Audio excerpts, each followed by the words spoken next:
Finally મિત્રો ફરી એકવાર આવી ગયા છે ગાય માતાને ડ્રેસિંગ કરવા માટે. ગાય માતાને ગૂંથવાનું ચાલુ છે.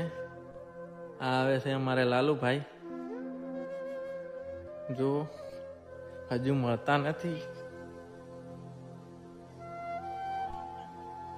ફાઇનલી મિત્રો 1 કલાક બાદ ગાય માતા મળી ગયા છે. 1 કલાક ઉપર થઈ ગયું છે. હું તો